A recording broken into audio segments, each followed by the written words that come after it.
Good afternoon. और मेरा नाम डॉक्टर सतीश कुमार है और मैं ब्रेन साइंटिस्ट हूँ बेटा। ब्रेन साइंटिस्ट का मतलब ये है कि ब्रेन के बारे में रिसर्च करते हैं हम लोग, ठीक है। जो इस लाइन में आप यस खड़े हो जाए या आप बैठे रहो, आपसे पीछे है ना, इस लाइन पे आ जाओ, यहाँ आ जाओ, एक लाइन और बना लो, आगे यहाँ से स्टार्ट कर लो।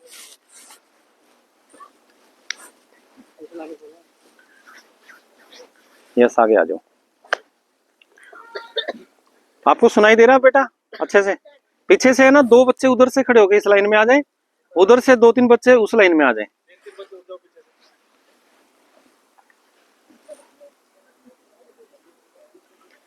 यस बेटा, आप भी लास्ट के दो बच्चे इस साइड आ जाओ, उस लाइन में जो उधर वाले। आओ सर। तो डियर स्टूडेंट्स, हम ब्रेन के ऊपर बात करेंगे आज। बेसिकली ब्रेन के बारे में हम लोग बहुत कम जानते हैं।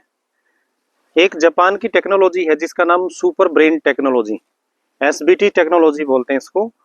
ये ब्रेन के ऊपर काम करती है। आज हम समझेंगे कि ब्रेन क्या है, ब्रेन बेसिकली ब्रेन के कितने भाग हैं, और ब्रेन के अंदर भी पार्ट होते हैं, ब्रेन के अंदर भी भाग होते हैं जिससे हम अलग अलग सब्जेक्ट पढ़ते हैं।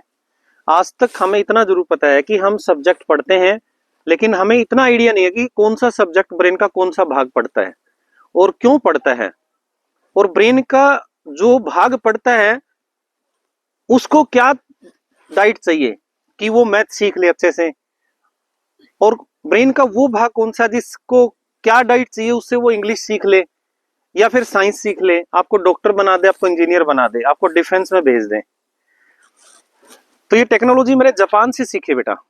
जापान की निगाटा यूनिवर्सिटी है, स्पेशल ब्रेन के ऊपर काम करती है। जो डॉक्टर रॉबर्ट ख्यान्सो ने रिसर्च किया था, 11 साल 3 लाख बच्चों पे मेहनत की उन्होंने। 11 साल के बाद में कंक्लूजन ये निकला कि 2017 में फाइनल पेटेंट उनका पास हो गया। ब्रेन का पेटेंट का पास होना मतलब जो रिसर्च थी उनकी, उनके कागज पे, उनके पेपर पे गवर्नमेंट ने साइन कर दिया कि हम वास्तव में इस टेक्नोलॉजी से हम बच्चों को सुधार सकते हैं। अब हमारे इंडियन एजुकेशन में एनईपी के अकॉर्डिंग ब्रेन के ऊपर कोई ज्यादा सा रिसर्च नहीं किया गया, कोई ऐसी बुक नहीं इंप्लीमेंट की गई जिससे किसी भी बच्चे की, जैसे कि कोई बच्चा पढ़ाई में कमजोर है और कुछ बच्चे इंटेलिजेंट होते हैं बाय बर्थ, तो उनके ऊपर कोई इंप्रूवमेंट का कोई ऐसा प्रोसीजर लागू नहीं किया। आज आपको बताते हैं कि ब्रेन कैसे काम करता है और ब्रेन को कौन सी डाइट चाहिए अगर ब्रेन से हम 100% काम कराना चाहते हैं। तो जापान में रिसर्च हुआ कि ब्रेन बेसिकली 2 पार्ट्स में डिवाइड होता है, जिसको हम बोलते हैं लेफ्ट ब्रेन और राइट ब्रेन, ठीक है। जो लेफ्ट ब्रेन होता है वो हमारा लेफ्ट हैंड की तरफ होता है, राइट ब्रेन हमारा राइट हैंड की तरफ होता है। और एक ब्रेन होता है मिड ब्रेन, जिसको बीच का दिमाग बोलते हैं, जो कि ग्लास की तरह होता है। जैसे कि हमारे 2 कमरे होते हैं, बीच में ग्लास लगा होता है, इधर का और उधर का आपस में ट्रांसपेरेंट दिखता हो, ठीक है। तो लेफ्ट और राइट ब्रेन दिन में काम करते हैं जब तक आप नींद नहीं लेते। जैसे आपको नींद आ गई, लेफ्ट और राइट दोनों सो जाते हैं। सबसे पहले आपका ब्रेन सोता है राइट ब्रेन सोने के ठीक 1.5 मिनट बाद आपका लेफ्ट ब्रेन सो जाता है, ठीक है। और उसके बाद फिर आपका मिड ब्रेन एक्टिवेट हो जाता है। और मिड ब्रेन का काम एक ही है कि रात को जब आप सोते हैं तो मिड ब्रेन आपको रात को ड्रीम लेने के लिए एग्जीक्यूशन करता है। जैसे कि आपको सपने आते हैं ना, और सपने मिड ब्रेन से लिए जाते हैं। और लेफ्ट ब्रेन का काम है पढ़ाई करना, और राइट ब्रेन का काम है मोबाइल देखना, और जो भी काम बच गए आपके, जितने भी घर का कोई भी काम है, आप कुछ खाते हो पीते हो, ठीक है, आप बातें करते हो एक दूसरे के साथ, या ड्राइविंग करते हो या खेलते कूदते हो, तो सारा वो राइट ब्रेन आपको कमांड करता है, ठीक है। अब लेफ्ट का काम पढ़ाई करना है, राइट का काम बाकी के सारे काम जितने बच गए वो आपका राइट ब्रेन करते हैं, ठीक है। अब आज के दिन आप लोग एज ए बीइंग स्टूडेंट, आपको लेफ्ट ब्रेन की सबसे ज्यादा जरूरत है, ठीक है।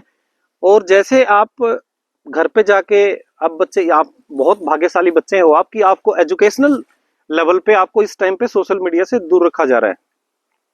आपको दिक्कत तो आती है शुरू में कि हाँ मेरे को मोबाइल से दूर कर दिया है, ठीक है, आपको थोड़ी दिक्कत आती है, लेकिन ये लाइफ आपकी बहुत अच्छे लेवल पे आप अपने आप को सुधार सकते हैं।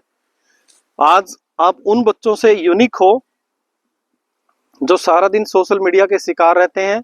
ठीक है, माँ बाप थोड़े से साइड में जाते हैं, मोबाइल को लेके बैठ जाते हैं और अपनी पढ़ाई पूरी नहीं कर पाते हैं। आप उन बच्चों से यूनिक बच्चे हैं, आपके रिजल्ट, आपका फ्यूचर आपका बिल्कुल तय है कि आपका फ्यूचर डेफिनेटली आप कहीं न कहीं आप कामयाब हो जाएंगे। क्यों? 24 घंटे में आप उस दुनिया से दूर हैं जो कि सोशल मीडिया आज बच्चों को बहुत डिस्ट्रैक्ट मोड में लेके आ रखा है। बच्चों को, बच्चे 10 सेकंड नहीं कहीं टिक सकते।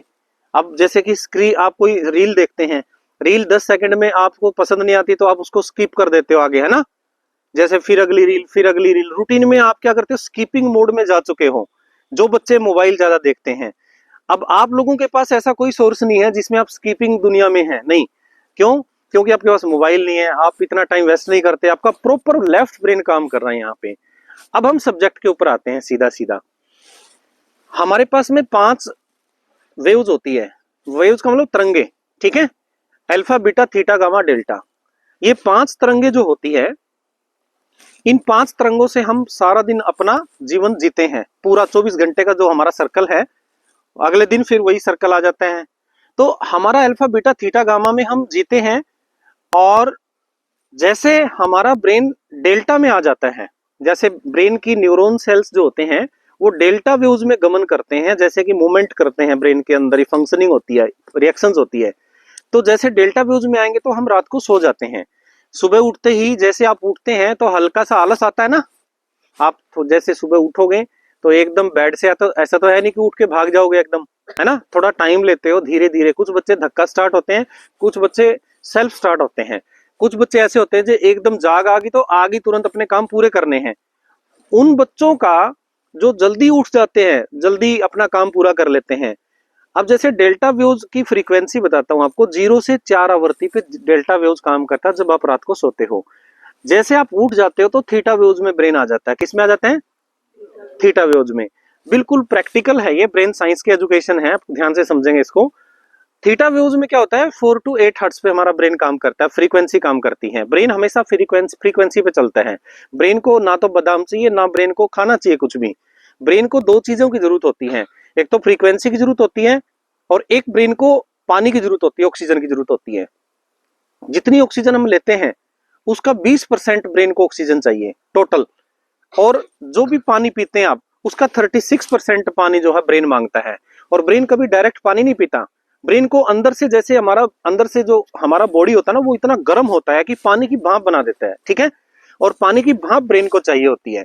तो 36% पानी की भाप अकेला ब्रेन एक्सेप्ट करता है, जिसमें उसकी अपनी प्यास बुझती है। और ऑक्सीजन 20% लेकर के आप अपना काम 100% पूरा करते हैं। मैंने आपको बताया कि जैसे आपका, जब आप उठते हैं तो थीटा वेव्स में आ जाते हैं, तो थीटा वेव्स की फ्रीक्वेंसी होती है आपकी 4 to 8 हर्ट्ज पे, ठीक है? जैसे आपने सारे काम कर लिए, सुबह उठ के नहा धो के आप रेडी हो गए, स्कूल क्लासरूम में पहुंचना है, तो आप लोग क्लासरूम में पहुंचते ही आपकी ब्रेन की फ्रीक्वेंसी अल्फा वेव्स में आ जाती है। याद रखना, आप जितनी भी पढ़ाई करते हैं, हर प्रकार की जो पढ़ाई होती है वो अल्फा वेव्स से होती है। किससे होती है? अल्फा वेव्स हर बच्चे की एक्टिव होनी चाहिए। जिन बच्चों को समझ में नहीं आता, जिन बच्चों को पढ़ाई ऊपर से जाती है, वो सारे बच्चे थीटा वेव्स में होते हैं, ठीक है? जब तक अल्फा में नहीं आओगे, जब तक फ्रीक्वेंसी अल्फा की सेट नहीं होगी, तो तब तक आपको बहुत दिक्कत रहेगी, तब तक आप समझ नहीं पाएंगे। आपकी ब्रेन की फ्रीक्वेंसी अल्फा वेव्स में मस्ट होनी चाहिए, ठीक है? अल्फा वेव्स की फ्रीक्वेंसी का नोट कर लो, फ्रीक्वेंसी कहां तक होनी चाहिए? 8 to 13 हर्ट्ज होती है, ठीक है? और जैसे 13 से ऊपर आएगा तो 13 to 27 हर्ट्ज तक आपका बीटा वेव्स होती है। बीटा वेव्स में क्या होता है बेटा, कई बार हम लोग हल्का सा स्ट्रेस फील करते हैं ना, जैसे हम सारा दिन हमने पढ़ाई की 8 घंटे 10 घंटे, कई दफा ऐसा हो जाता है कि सिर में दर्द हो जाता है कि यार बहुत ज्यादा पढ़ाई कर ली, और हल्का सा हेडेक फील करते हैं हम, है ना? तो हेडेक फील करते हैं तो स्ट्रेस फील करना, वो आपका बीटा वेव्स का एग्जाम्पल है। क्या है? बीटा वेव्स में हमारे ब्रेन की फ्रीक्वेंसी होती है। और बीटा वेव्स 27 हर्ट्ज से ऊपर जैसे हम आते हैं तो हमारा गामा वेव्स आ जाता है। और गामा वेव्स में क्या होता है, आप बहुत गुड डिसीजन लेना स्टार्ट करते हो, आप अपने करियर के प्रति अवेयर हो जाते हो, ठीक है? गामा वेव्स में क्या होता है कि आप अपना करियर के प्रति अवेयर हो जाते हैं, आपको चिंता रहती है कि मुझे यार कुछ बनना है, मुझे माँ बाप के ड्रीम्स पूरे करने हैं, तो आपकी गामा वेव्स काम करती हैं। ये तो मैंने आपको सारी जो फ्रीक्वेंसी हमारी जो वेव्स हैं पांचों तरंगों का एक्सप्लेनेशन दिया है। अब हम बात करते हैं कि ब्रेन का कौन सा हिस्सा हमें लैंग्वेज पढ़ाता है। लैंग्वेज का मतलब हिंदी, इंग्लिश और संस्कृत। पढ़ते हो? 3 सब्जेक्ट तो कॉमनली आप पढ़ते हैं ना। लैंग्वेज की बात कर रहा हूं सिर्फ मैं। लैंग्वेज ब्रेन का जो लेफ्ट हिस्सा आपका, सारे बच्चे अपने लेफ्ट वाला हाथ उठा के कान के चारों तरफ ऐसे लगाओ। प्रैक्टिकल बताएंगे आपको कि ब्रेन का कौन सा भाग आपको लैंग्वेज पढ़ाता है। ये जो हमारा कान के नीचे भाग होता है ना, इससे हम इसको बोलते हैं टेम्परल लोब। क्या बोलते हैं? ब्रेन का जो पार्ट है, हिस्सा, उसको लोब बोलते हैं। टेम्परल लोब से हम भाषा पढ़ते हैं। भाषा मतलब इंग्लिश, हिंदी और संस्कृत।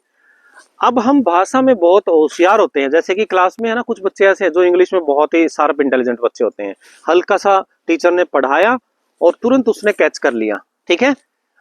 कुछ बच्चे ऐसे हैं जो कुछ भी याद नहीं कर पाते। कुछ बच्चे ऐसे हैं जो 50% याद कर लेते हैं, लेकिन 50% उनका रह जाता है, राइट। ये जो अलग अलग नंबरों की फ्रीक्वेंसी है, और इस पे इंडियन एजुकेशन की बात करें, भारतीय जो हमारी एजुकेशन सिस्टम है, कोई भी बच्चे के ऊपर ब्रेन पे काम नहीं किया जाता स्कूलों में। सिर्फ सिलेबस कराते हैं हम लोग बढ़िया जोर लगा के, या फिर या तो इन्वायरमेंट देते हैं बढ़िया ताकि बच्चा पढ़ ले। हाँ, इतना जरूर है कि यहाँ हॉस्टल में रहने वाले बच्चे, आप लोगों की फ्रीक्वेंसी है ना ऑलरेडी सेट होने लग रही है। आपको जरूरत भी नहीं है ट्रेनिंग की वैसे, लेकिन फिर भी अगर कोई बच्चे को प्रॉब्लम है, किसी भी बच्चे को प्रॉब्लम है कि मुझे इंग्लिश में प्रॉब्लम है, मैथ में दिक्कत है, साइंस में दिक्कत है, तो उसकी वजह क्या होती है वो मैं बता देता हूँ। हमारे ब्रेन में total 1200 crore plus neuron cell होते हैं, ठीक है। न्यूरॉन सेल का मतलब है बेटा, न्यूरॉन सेल का मतलब है कि आपका इंटरेस्ट क्रिएट कराना किसी भी चीज में। जैसे कि आप इंग्लिश में आप अच्छे से समझ नहीं पा रहे हो कुछ भी चीज, तो टीचर की तरफ से एक ही रिस्पॉन्स आता है कि इंटरेस्ट नहीं बनता इस बच्चे का, है ना, फोकस नहीं बनता। इंग्लिश में अगर इंटरेस्ट क्रिएट करना है तो टेम्पोरल लोब में आपको 85 लाख न्यूरॉन सेल एक्टिव चाहिए एज पर रिसर्च।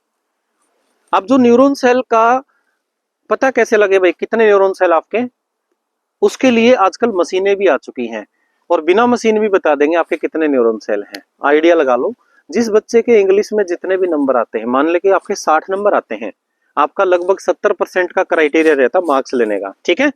तो आप ये मान के चले कि आपके 70 लाख के करीब न्यूरॉन सेल एक्टिव हैं। और एक्टिव न्यूरॉन सेल का मतलब है कि आपका इंटरेस्ट क्रिएट करते हैं, ठीक है। और 120 lakh neuron cell total active plus deactive neuron cell. Neuron cell वो चीज है जो दुनिया में आपसे, आप कुछ भी करना चाहते हो, कुछ भी बनना चाहते हो, आप अच्छे आईपीएस बनना चाहते हैं, जो लोग यूपीएससी की तैयारी करते हैं, आजकल दिल्ली के अंदर भी राजेंद्र नगर में एक स्पेशल एक हॉस्पिटल खुला है अभी जस्ट, जहां पे बच्चे अपना न्यूरॉन सेल चेक करा के आते हैं। और ये न्यूरॉन सेल से आइडिया आ जाता है कि बच्चा सक्सेस रेशो से कितना गैपिंग में है, ठीक है।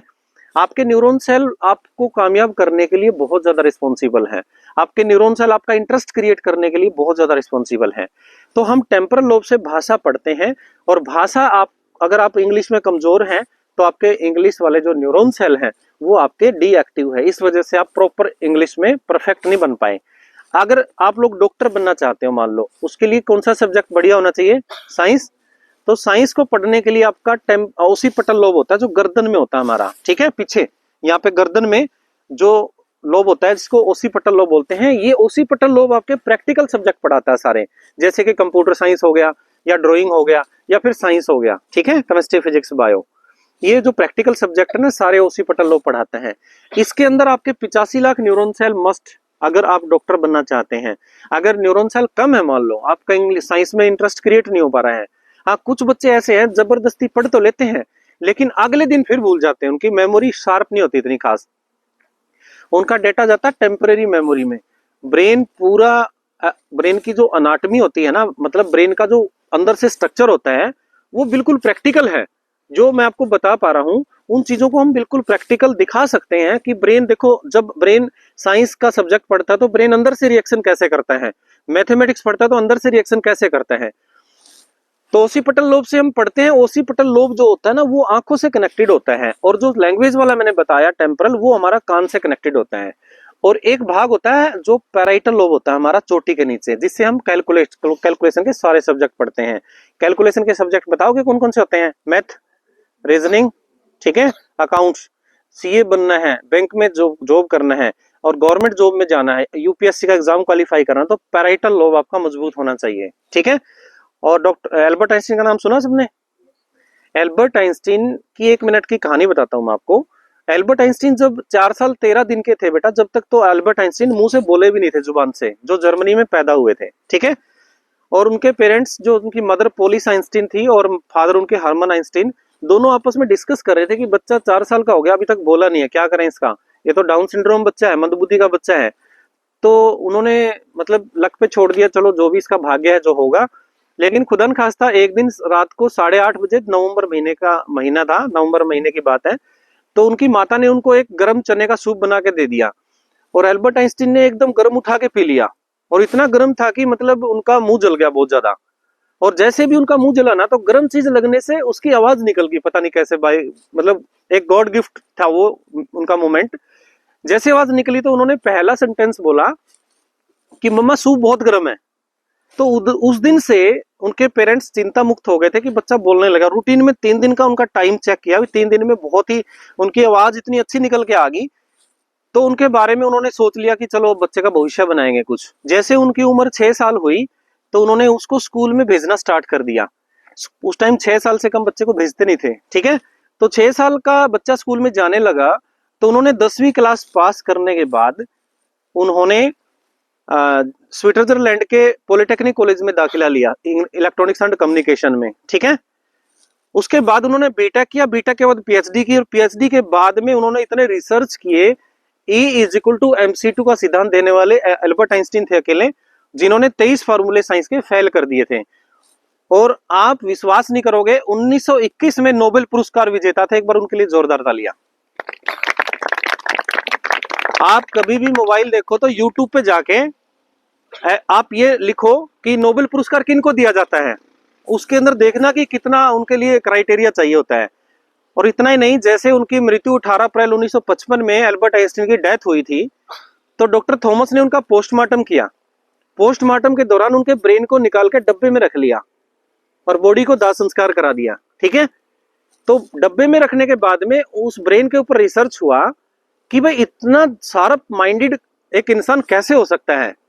दुनिया में पहला ऐसा इंसान था जिनका आईक्यू 100% था, यानी उनका जो आईक्यू था वो 230 था बेटा, 230। साइकोलॉजी तरीके से अगर बात करें, आप सारे बच्चे अगर डॉक्टर बनना चाहते हैं, यूपीएससी में जाना चाहते हो, तो आपको 130 आईक्यू की जरूरत है बस।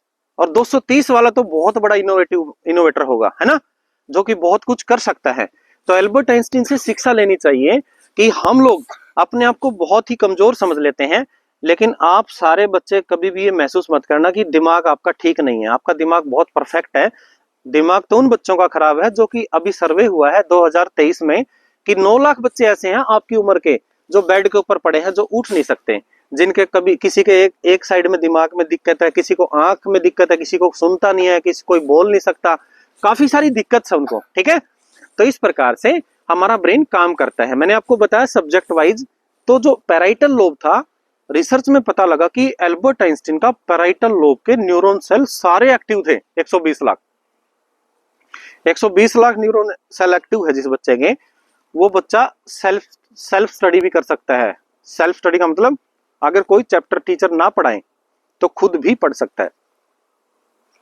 अब जिस बच्चे के न्यूरॉन सेल एक्टिव नहीं है, मान लो, उसका क्या सॉल्यूशन है?